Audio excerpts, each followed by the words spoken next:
Welcome to One on One. I'm your host, Lee Adams, and today we have another chapter in our series on veterans.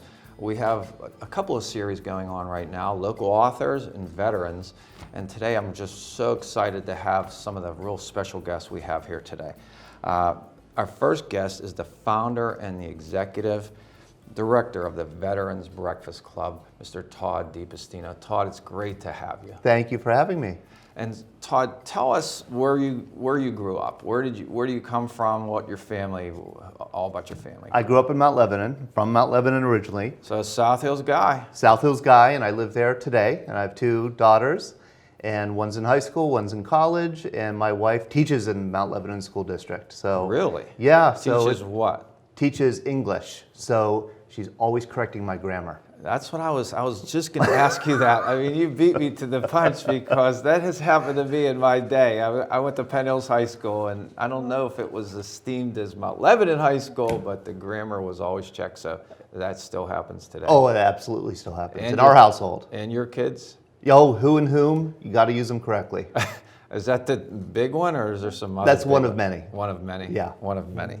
Well, she's probably doing you a favor. She is. You're going out there and you son good and educated. That's right. That's right. So most kids from Mount Lebanon go to college. Right. I'm assuming you did. I did. I went to college. I was a history major and at Boston College, and I loved it so much that I went on to graduate school and I got my PhD in American history. No kidding. Yeah. Well, there's a teacher in Mount Lebanon, Susie Mercine Walters, and she went to Boston College also. Sure, I know Susie You well. know her? Oh, Yeah, yes. social studies. What a great teacher and family that they have. Sure. So you went to Boston College, majored in history, and how was Boston College? Boston College was wonderful. I got an excellent education. I read the classics. Two great schools, Mount Lebanon and Boston College. So now you go to the real world, and where do you go? I go to Yale University For what? for graduate school to get a PhD. Oh my! So that could not have been easy to do. Like what? PhD in what? In American history, American social and cultural history. So what was your vision? You know, you're going into history at BC and then Yale with this. What was your vision of where you wanted to take all this? My vision was to be a history professor at a college somewhere. No kidding. Yeah. No kidding. What's the Ivy League like? I mean, the Ivy League has its certain reputation. Tell us what your takeaways of Well, I mean, I could tell you about taking classes at Yale, which was wonderful. I mean, I studied with some of the greatest historians in the world, really. And I got my start teaching at Yale. I taught undergraduates there.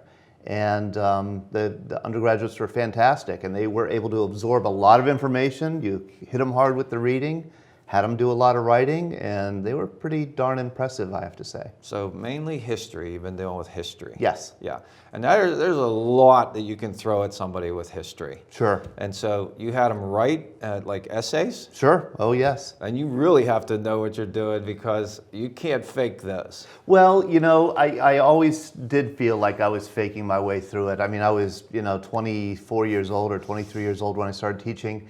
And it was at the time, a young teacher will always tell you, you're one day ahead of the students. I mean, you're prepared for tomorrow's class, but not 2 days from now. So I always felt like I was just one step ahead and I couldn't fall behind because they were pretty sharp. Yeah, I can imagine they were pretty sharp. I've guest spoke at Mount Lebanon High School, and they're pretty sharp. Yes, they are. So Yale has to be just another level. So now you're starting to teach at Yale. And what happens there? How long were you there? Well, I taught there for a while. I got married, moved back to Mount Lebanon, and started to have a family. I was writing a book, my first book at the time, and I had a daughter. And my wife got a good job, as a teacher, her dream job. And we liked the community in Mount Lebanon, and we decided to stay. And I was a stay-at-home dad with my young daughter as I finished my first book. Writing books. Yeah, and then I would teach at night part-time, and I would write books during the day. Interesting. What did you teach part-time and where? I taught American History Survey at Penn State Beaver. I also taught a course called Vietnam in War and Peace at Penn State Beaver. And then I taught many different classes at Waynesburg University in their graduate and professional studies program. I taught a course on American culture in the 1950s. I taught a course on race and ethnicity in America, and several other kinds of courses. Vietnam War also at Waynesburg, and a course on World War II. Interesting. You said the first book. How many books have you written? I've edited and written 6 books. 6 books. Tell us what they are. The first was called Citizen Hobo, How a Century of Homelessness Shaped America. And that is a history of homelessness from roughly the Civil War to the present, and with a special focus on this period in the late 19th and early 20th century when we had an enormous homeless population called tramps and hobos. They were generally young white men who would go out on the road and work part-time jobs or seasonal work and then come back to the cities. And it was I kind of call it the first modern counterculture in American history, and had a big impact on the country. Interesting. What made you want to go there? Walking around New Haven, Connecticut, I saw a lot of homeless people. This is in the late 80s, early 90s, and I saw some women, saw some black men, and just ran across a reference to tramps in the 1890s, and they were almost all young white men, and it just got me curious. What are the similarities? What are the differences? Where did this world come from, and where did it go? Made you curious. So, Yeah. Book number 2. It was a book about Jack London, who was a hobo.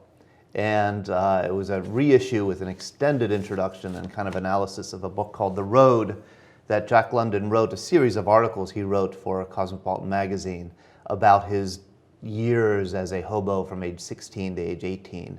And he was very vivid and graphic in his writing, and it's a fascinating read. And I was eager to kind of get that book out to the public again. Sure. Number 3. That was, I think that would have been, to come out, it would have been, this is the one that really got me involved with veterans. This is a biography of Bill Mauldin, who anybody over the age of maybe 65 will know who he was. He was a big celebrity in his day. He was a cartoonist, and he was in the 45th Infantry Division in World War II. He was a rifleman, but he had this great talent for drawing very gritty and graphic combat cartoons, kind of sardonic, dark sardonic humor about what life in combat is like. He got plucked from his division. He got put on Stars and Stripes, which was the Army newspaper, had the largest circulation of any newspaper in the world at the time. And he won a Pulitzer Prize for these cartoons. And he's the youngest Pulitzer Prize winner in history. He was 24 years old when he won it. And I think he still is the youngest Pulitzer Prize winner. And great celebrity, came back home a millionaire. He was a poor kid who had been living on his own from age 14. And then his life kind of fell apart. But he had a fascinating life and career. He ended up becoming a political cartoonist for the rest of his life. But it was through Mauldin's work that I first learned not only about what combat was like, the experience of combat, but also what the experience of military service was like. I must admit, I'm not a veteran, and so I really had no concept of what it means to serve your country in the military. Your life isn't your own, you become general issue, and then certainly when you enter a war zone, everything about the world for you changes. Changes dramatically. Book number 4. That was a spin-off of the Mauldin book. We decided to reissue all his World War II cartoons, 700 plus of them. Wow. To my mind, those cartoons are a masterpiece and a collected masterpiece of 20th century American art. And so I worked with Fantagraphics Books, which is a great publisher of comic books, and we put out this beautiful 2-volume set, hardbound edition. It won some kind of book design award. Jacob Covey was the designer. He's just a genius. They had to get the material for it. It was olive drab. It's just a beautiful double volume set. And it's all his World War II cartoons. I wrote the extended annotation and introduction for it. Then that was followed up by, I really wanted to get out his post-war cartoons because it captures that period, 1945 to 47 or so, at the beginning of the Cold War, what life was like immediately in post-war America. The cartoons just capture it brilliantly. His cartoons were censored after the war, by his syndicate, and he ended up dropping out of cartooning. So it kind of tells that story. And so that was the next book. I also wrote a book on the story of one combat veteran in the Pacific who served in the 43rd Infantry Division. I got to know him well. He had an extraordinary combat experience as a platoon leader, and I ended up ghostwriting his book, and I did some other ghostwriting too that I'm not allowed to talk about. But Commissioned in Battle is the name of the book about Jay Grunfeld, who's this combat soldier in the Pacific. I'm not sure everybody understands ghostwriting. I want to talk about that for a second. Like what it is and what you're basically, can you just describe ghostwriting? Yeah, ghostwriting is, there are different kinds of I guess, true ghostwriting is when you write a book and you don't get any credit for it. You get paid for it, and that's important. You get paid for it, but your name doesn't appear on the cover, and you're not allowed to say what it is that you wrote and what you wrote. And the more deeply buried your name is, generally the better you get paid. And it's for people who have a story to tell, a good story to tell, but who aren't professional writers, and who kind of want to tell the story in their own voice, but don't quite know how to put all the pieces together. I see. A ghostwriter comes in, and in my case, I sat down with some people for a couple weeks, interviewed them, recorded the interviews, had them tell me their story kind of as fully as they could, and I followed up with them for details and wrote it out and sent it back, and it's a back and forth iterative process. Mm-hmm. It has its rewards. Interesting. The last book that you've written? I think that would have been Commissioned in Battle. I've been doing magazines lately. We publish a magazine with the Veterans Breakfast Club. So this is our second issue of our magazine, where we take the stories that we hear at our events, our storytelling events, and I write those up in magazine form. And our plan is to kind of put out another issue or two and then collect them into a book. With the Veterans Voices? Yes. And so you're the publisher or the... We are the publisher. I see. And the editor. And so you talk about the cartoonist that got you thinking about, you're interested in the veterans and their story and combat. So where did you go? What got you here? What got you to the Veterans Breakfast Club? What was the idea? What was the genesis, and where did you go? Who did you talk to? How did you get this off the ground? 8 years ago this month, in 2008, a friend of mine, Dan Cavanaugh, contacted me and said that he had done a trip with World War II veterans to the World War II Memorial in Washington, D.C., a bus trip. And he said it was just amazing that the trip to the memorial, the memorial is a memorial, but he said the real magic was on the bus, hearing these men, and they were mostly men, tell stories back and forth. And his idea was to get them together and in the morning and have them share their stories publicly. And I went to that, and it was just magical to see how Dan worked the room. And we decided to schedule another one, and more people came, and friends and family showed up. We had about 60 people, and it just took off from there. We just decided, well, let's keep on scheduling these maybe every other month, and we just started getting really big crowds. I mean, 150 people would come out on a Tuesday morning to hear these stories. And somebody said, well, why don't you do these in the North Hills? And so we started doing them there, and then Penn Hills and Moon Township, and you got to have one in Beaver County. So now we have about 20 locations, and we circulate. We have 20 locations, 3 full-time employees, and we this year we have scheduled so far 54 events. Wow. 54 events. So we're always, tomorrow we're in Penn Hills, Saturday we're in Mercer, next Wednesday we're in Beaver. So we're always somewhere. I always have to, when I get in the car, I always kind of really focus on, okay, where am I going today? So when you started this and the response that you got, it sounds like it just took a life of its own. It took on a life of its own. It's a very simple concept. It really is. It's not rocket science, You don't need a PhD from Yale to do one of these things. You just get veterans together of all eras, all ages, and I serve as MC at most of the events, and I walk around the room with a microphone, and I get our veterans to kind of share a story. And I like to accompany the stories with images that I project with my projector. So if we have Peter Morin, for example, a World War II Navy veteran and a wonderful storyteller who's going to be telling his story here today, I'll show a picture of Peter in the Civilian Conservation Corps when he was 16 or 18 years old, and then show another picture of Peter in the Navy, and get Peter to kind of coax him to tell a story. Yes, yes.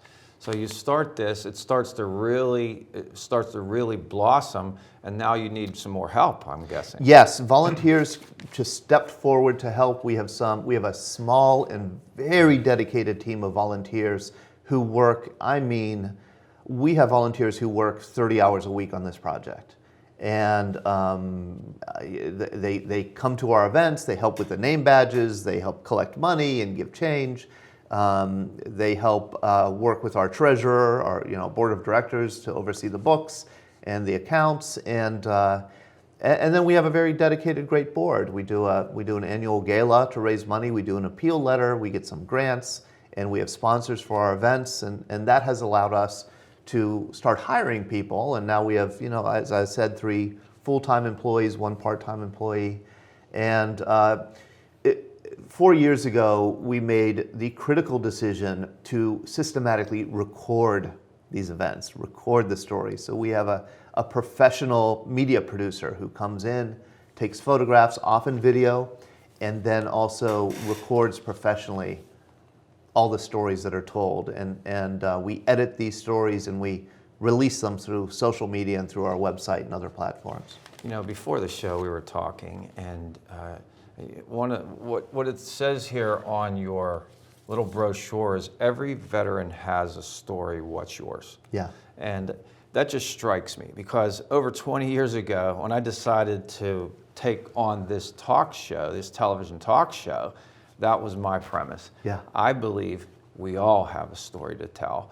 And the question is, who's interested in really kind of mining that and drawing it out? I'm the kind of person that loves to do that. I know you are, because I've watched you at these veteran breakfast clubs, and you just do such a terrific job just engaging the veterans and just helping them pull their story and putting some visuals in front so people can hear it. So you do a terrific job. So you get to pull the stories out of these really wonderful guys that were so brave and have been through unimaginable situations that you and I cannot possibly imagine, because we are not veterans. Yeah. But you just have an interest in that, and I think it's terrific what you're doing, and I think it's such a service, and it just seems like the veterans really enjoy this. I think they do. We do get veterans who come and who have been coming for years and will not talk, but they want to be there, they want to listen. We get other veterans who have a story and want to tell it. I guess I take a personal point of pride when a veteran comes and says, I don't have a story. And I've got to prove our motto correct. Every veteran has a story. Yeah, right. And so I do work to kind of pull it out. And when I think of that, I always think of one veteran who lives in Scott Township named Richard Klaber, who served in peacetime in the 1950s. He was drafted. He served 2 years in the Army, cushy duty at Treasure Island or San Francisco. And we interviewed him, and he was one of these veterans who said, "Oh gosh, I come to hear the real heroes tell their stories. I have no story at all. I had a cushy duty." I really wanted to get, well, why do you come? What does the 2 years in the Army mean to you? He ended up saying, and I thought it was so beautifully put. He said, my 2 years in the Army, which I did not want to do, which was 2 years between graduating from Bucknell University and going on to law school, which was his destiny. He said, that 2 years was such a critical time in my life. It made me a better human being, and it made me a better lawyer. Said I had to work with people I never would have met before. I had to take orders from sergeants who had less education than I did, and yet they knew more about the system and their jobs than I did. And he said it was a humbling experience, and it was an eye-opening experience. It opened the world to him, and he would never trade it for anything.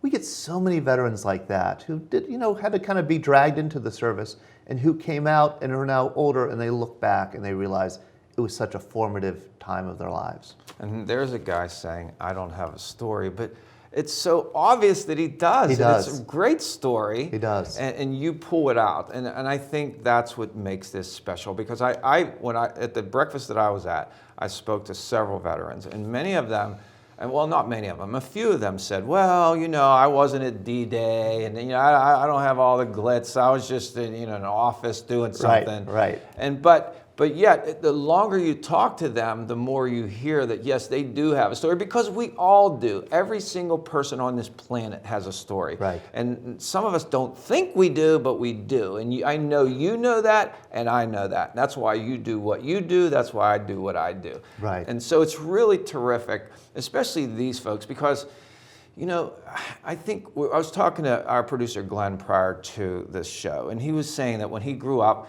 there were veterans all around him, all around him in the neighborhood. Yes. But now that's not the case. No, it isn't. And so it's a different world today. It sure and is. I think a lot of people are just removed from it, and they don't understand it, and they may never know about it. But yet, the truth of the matter is, without these people, we don't have the freedom and the liberty that we have.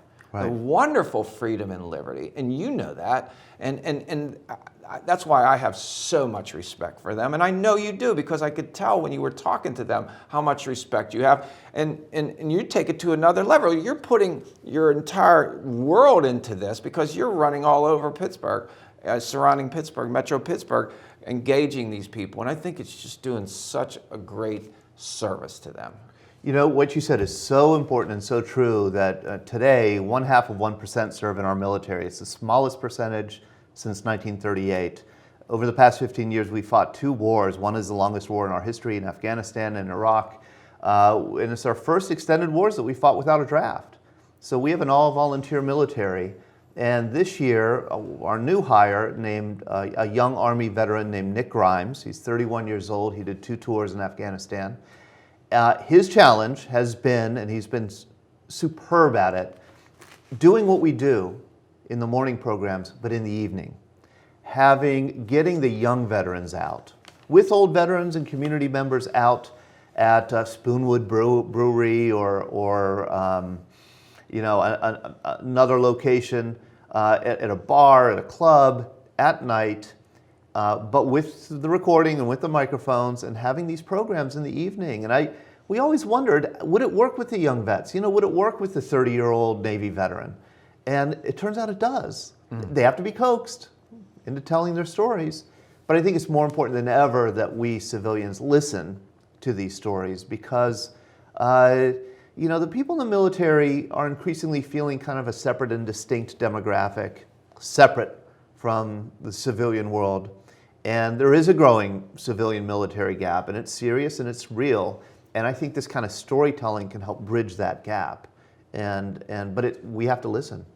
Well, absolutely. I mean, the younger vets, they have a story also. It's no different. It's just that the folks that are from World War II, 90 years old, they have a lot of stories to tell, because they've been on this planet for 9 decades. But everybody has a story, no matter how young they are. And so how long has he been doing that? He started April 1st, and we've done 4 events. 4 events, our 5th is going to be Saturday. And they've just been absolutely wonderful. We say our mission is to create communities of listening around veterans and their stories, to ensure that this history is not forgotten, and that we believe people will be educated, healed, and inspired.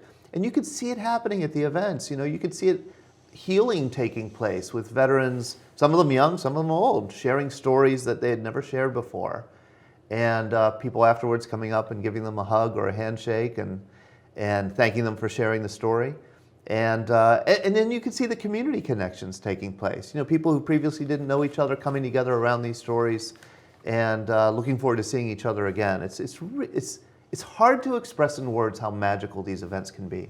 Yeah, it is, and anybody can come, though, right? Anybody can come. You do not have to be a veteran to attend. I would say about 1/3 of the people who attend our events are not veterans. They're people like me who come and want to hear the stories.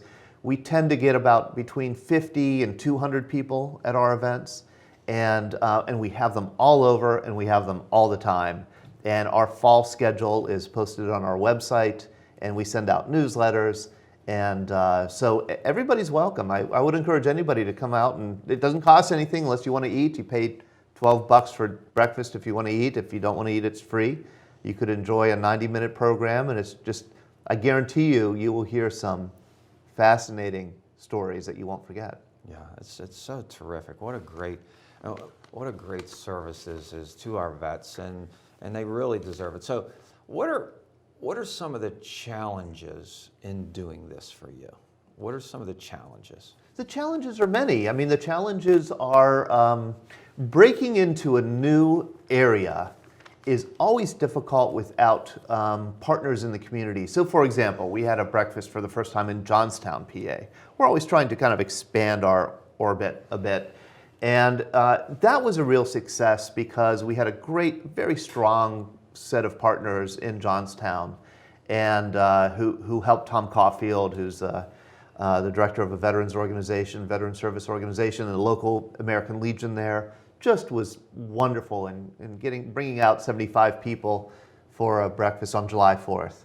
But it's always, it takes time to kind of build the relationships to start a program, because people hear Veterans Breakfast and they think you're just going to go eat, but it's so much more than that. It's the program that is really what it's all about. In many ways, we're misnamed because it's Veterans Breakfast Club, but we have evening events. Maybe Veteran Voices would be a better name for our nonprofit. Well, but that's what your magazine's called. That is what our magazine's called, and also it's kind of our sister organization called Veteran Voices of Pittsburgh. That's the organization that we use to interview veterans with an oral history project, and we've done hundreds of those, and we transfer them to the Heinz History Center to be archived and developed. That's great. So when you started this, you had no idea that it was going to blow up like this. So what are the parts of this that you enjoy the most? Working with the veterans. Absolutely. There's nothing like sitting down with a vet and getting that story out and really developing this relationship, this connection, an intimacy. There's an intimacy about storytelling. I think that's why people are often reluctant to share. It's an intimate thing, especially when you're talking about war. Right. You're talking about something deeply personal. Right. And it's such an honor to have the trust of these men and women who do share stories with us. It's a delight and a joy, and I never thought that this is where life would take me, and I'm so glad it did. What a great journey. And I mean, you hear so many veterans, you hear them say, well, I don't talk about that at home. I don't want my family to hear about this. This is some hard things to talk about. But then you get some of them, probably, I would think, that told their story for one of the first times ever. Oh, we get that all the time. Do you really? Oh, absolutely, all the time. Most recently, a Vietnam Marine named George Hott came and talked about serving the Battle of Hue City in Vietnam in February 1968, 31 days in battle. Some of the most horrific urban combat you could ever imagine. His his squad was killed, and much of his platoon was killed, and he survived, and he had never shared this story. He brought his family, including a young granddaughter, to our breakfast, and he shared the story, and it was just such a beautiful thing to do. And I'm so grateful to him for coming and sharing the story, and he's made wonderful connections there. There's another Vietnam Marine who swore to me, I will never tell you my story or anyone. He keeps coming to our events. I'll see him tomorrow. I've got my eye on him, and I will be very happy when the day comes, and I think it will come, when he will open up a bit and start talking. I think it's almost like he's just trying. He needs some trust to go there. He needs some courage to talk about it, because there's some hard things, I would imagine, that these guys have seen. I mean, just recently on TV, President Obama did like a town hall, and they were talking to veterans. It was all veterans, and they were talking about these guys coming home and the problems that they have. And I mean, we as a country really need to invest and try to do our best to help these people come back together. As we're asking them to put their lives in harm's way for our freedom. Mm-hmm. So we as a nation really need to support them, because they are giving us this wonderful country that we live in, and the things that many people take for granted, it's because of our veterans. Yeah. So you know that, I know that, a lot of people know that, but not everybody. And certainly the younger generation, I think, is just removed from this much more than the older generation. Right.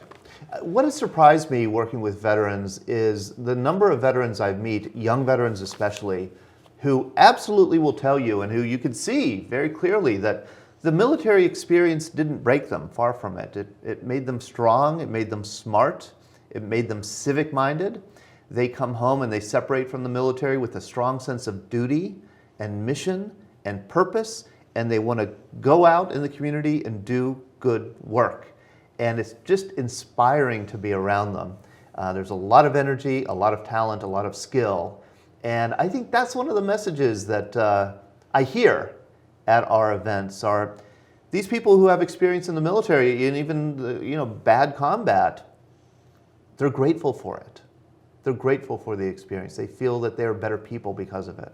Yeah, that's so great. And it's great that you pull these stories out. And these breakfasts are really something to see. And I do encourage people to come out and watch, even if they're not a veteran, and just to listen to these stories. And I know I can say firsthand that I was there and it was terrific. And I just thought you did such a great job with them. And we're going to get you back to talk about your uncle that you were named after. Well, yeah, and I believe, and I honestly believe this, Todd, that like people that pass away look down and they see what's going on in this world. And I do believe that. And I think that those veterans that talk to you, they lost a lot of friends over in these combats and wars. And I think those people are watching. I think they're watching. And my uncle's watching. And that's one of the reasons I'm doing this series, because I have veterans all throughout my family. I'm not one of them, but I have Marines and Army and Air Force all throughout my family, and I've always had such great respect for them. And this is my little way of bringing them on and getting this story in different venues, sending it out in different venues. You do it. You do a great job with them there, and now you're archiving it, and it's at the Heinz History Center, which is terrific. But this is just another avenue for them, and that's why I wanted you to come on, because you're doing something I don't think there's some people that don't know about this that I feel if they did, they would come and really engage. And most families have veterans in their family somewhere, somehow. Right. Most. Right. It just seems to be the older ones. But anyway, I just want to thank you for what you do for these veterans. I think it's terrific, and I'm so glad that you can come and share that with us. Well, thank you very much, Lee. This is fun.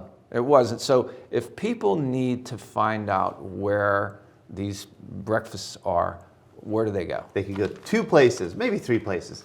One, they can give me a call. Just call the Veterans Breakfast Club line, which is 412-623-9029, 412-623-9029.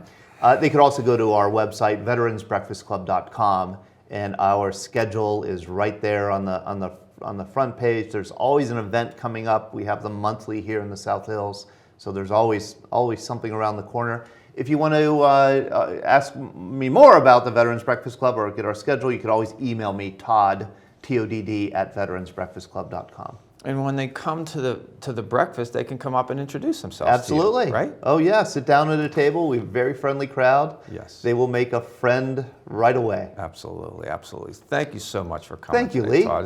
It's just a pleasure to have you, and I really admire the work that you do. And it was great to come and talk about it today. Well, thank you very much.